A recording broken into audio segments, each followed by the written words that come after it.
Shalom, shalom, everyone. Welcome to the final installment of this series on the 613 laws of the Torah. Before getting into this video, I just want to make a correction. In the previous video, it was brought to my attention that law number 567, not to curse judges, and law number 568, not to curse the head of state or the leader of the Sanhedrin, are based on Exodus 22:27 in Judaism's list, but their scriptural reference is actually found in verse 28. So these two laws should be added to the list of laws that need to be changed to fit their scriptural reference. Again, I want to thank you all for studying along with me. This is true Bible study. We bounce knowledge off of one another and we learn together. And I had a couple of videos where I left a law out of the presentation, and that was brought to my attention also. So I want to thank you all as well. This video will be about the laws that govern the wars of the kings of Israel. The only wars we know of today are those between countries. But in the biblical days, the wars we fought were between nations. Today, we're scattered among many nations, which has led us to identify with the country in which we live. But the nation of Israel, although divided today, once resided together in the land given to us as an inheritance. So there were laws from the initial takeover of that land to the keeping of it, meaning other nations would come against us as a people, and we needed to defend ourselves and our land, including our temple, in war. So there was a period where we were governed by judges in the land, and this is what the entire book of Judges is about. All the judges that oversaw the Israelite nation. The people were tired of being led by corrupt judges, and they requested a king. But they also felt a king would help them in the threat against Haman. 1 Samuel chapters 8 through 12 talks about this. So Saul was chosen as the very first king, the start of the monarchy in 1050 BC. The monarchy started with Saul and ended with King Solomon, the son of David, in 930 BC. When the son of Solomon took over, Rehoboam, is when the United Nation of Israel became divided in two between the northern kingdom of Israel and the southern kingdom of Judah. There was a rebellion of the 10 northern tribes at this time. Let's look at law number 591, the commandment to appoint a king, based on Deuteronomy 17, verse 15. The king had to be an actual Israelite. He could not be a convert. Looking at law number 592, based on the same scripture, it says not to appoint a convert. Deuteronomy 17:15 reads, When thou art come unto the land which the Most High gives thee, and shalt possess it, and shalt dwell therein, and shalt say, I will set a king over me, like as all the nations that are about me. Thou shalt in any wise set him king over thee, whom the Most High shall choose, one from among thy brethren.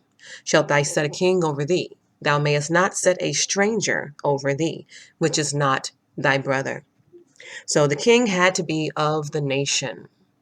Law number 593, the king must not have too many wives. Deuteronomy 17:17.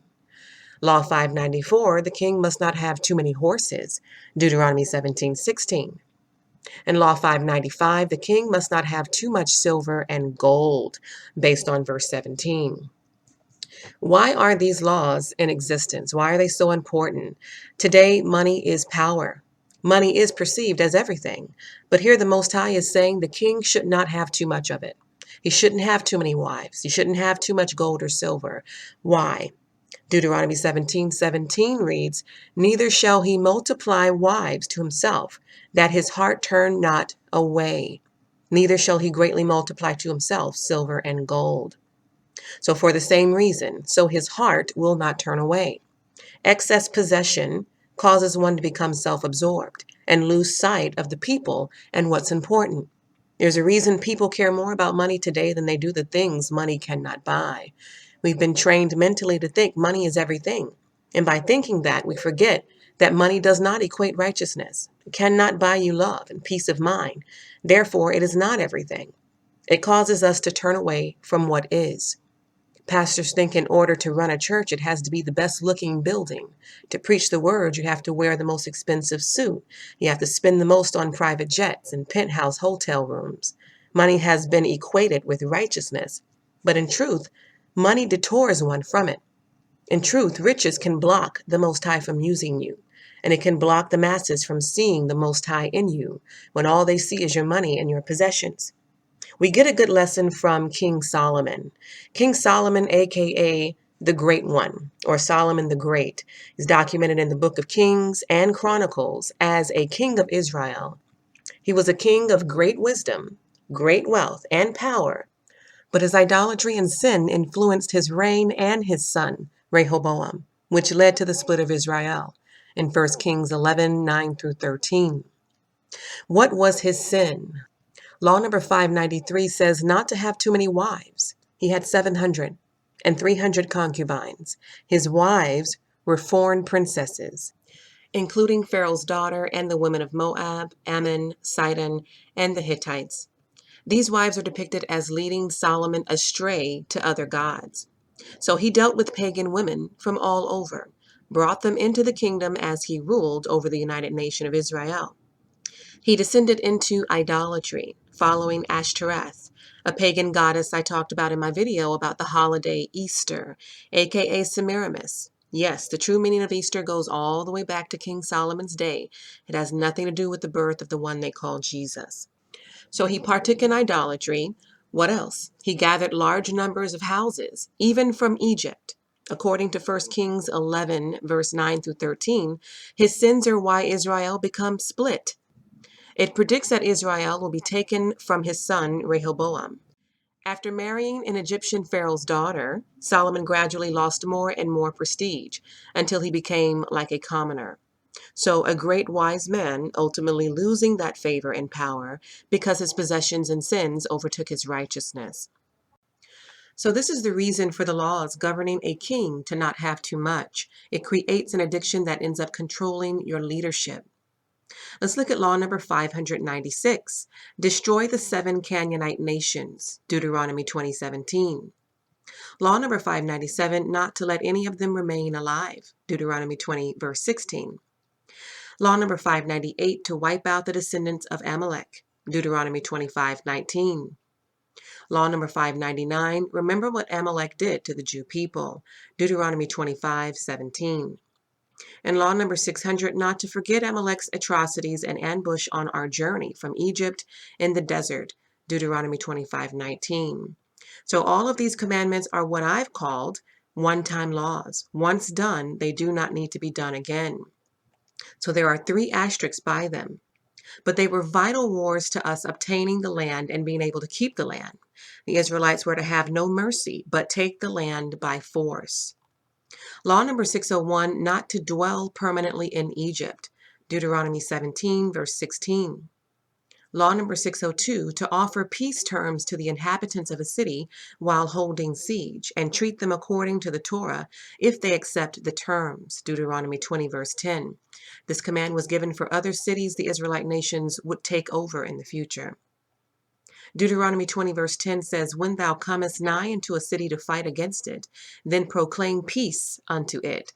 But it goes on to say in verse 11 that if they agree, then they shall serve thee. But if they do not, verse 12 says to besiege it. Law number 603, not to offer peace to Ammon and Moab while besieging them, Deuteronomy 23, verse 7. Law number 604, to destroy fruit trees even during the siege, Deuteronomy 20:19. Fruit trees could be used for food, so they were commanded not to destroy them. Law number 605, to prepare latrines outside of the camps. These are toilets placed for them to relieve themselves. Law number 606, to prepare a shovel for each soldier, Deuteronomy 23:14. Law number 607, to appoint a priest to speak with the soldiers during the war, Deuteronomy 23:14, which reads, for the Most High walketh in the midst of thy camp, to deliver thee, and to give up thine enemies before thee. Therefore shall thy camp be holy, that he see no unclean thing in thee, and turn away from thee. So we were not just fighting for fun. Even in war, we were governed by holiness. Law number 608, he who has taken a wife, built a new home, or planted a vineyard is given a year to rejoice with his possessions, Deuteronomy 24, verse 5. It reads, when a man has taken a new wife, he shall not go out to war, neither shall he be charged with any business, but he shall be free at home for 1 year, and shall cheer up his wife, which he's taken. Law number 609, not to demand from the above any involvement communal or military, Deuteronomy 24, verse 5. So they were not to pressure this soldier who was given a year to enjoy his new wife, home, or vineyard. Law number 610, not to panic and retreat during battle, Deuteronomy 20, verse 3. War is not for the feeble-minded. This is why everyone can't join the military. It's not for everyone. When the time came to go to war, we are commanded not to fear, not to retreat, and not to hide. Remember Deuteronomy 23:14, it says, "The Most High walks in the midst of us to deliver us and to give up thine enemies." That's a powerful verse, applicable even in spiritual warfare as well. Law number 611, to keep the laws of captive women, Deuteronomy 21, verse 11. Law number 612, not to sell her into slavery, Deuteronomy 21:14. And law number 613, not to retain her for servitude after having relations with her, Deuteronomy 21:14. So if we read Deuteronomy 21, verse 11 through 14, it says, "If in war a soldier sees a woman among the captives and desires her as a wife, he is to take her home, shave her head, trim her nails down, redress her, and she shall remain in his house for a full month before having sexual relations with her, and her becoming his wife. If he has no desire for her, then he is to let her go without trying to sell her." So those are the laws governing the wars of the Israelite nation, and these are all 613 laws of the Torah. We have reviewed them all week after week. 613 we've reviewed, 19 of which need to be omitted because they were repeats or false additions. That brings the actual number of laws, according to my research, to 594. 44 of these 594 laws need to be changed to fit their scriptural reference. And 242 of the 594 laws can no longer be kept today, either because we're no longer in the land, there's no longer a temple, or they are one-time laws, as we've seen in this video. This means that of the 594 laws, 352 of these laws can be observed and kept today. 352 laws. I'm not perfect. I will continue my studies, and if I find any changes or updates, I will update them on my blog, riseofthechosen.blogspot.com. Although this does conclude my study of the Torah laws, I encourage you guys to continue to study the commandments every Sabbath. Make it a habit to know the laws and to teach them to your children as commanded.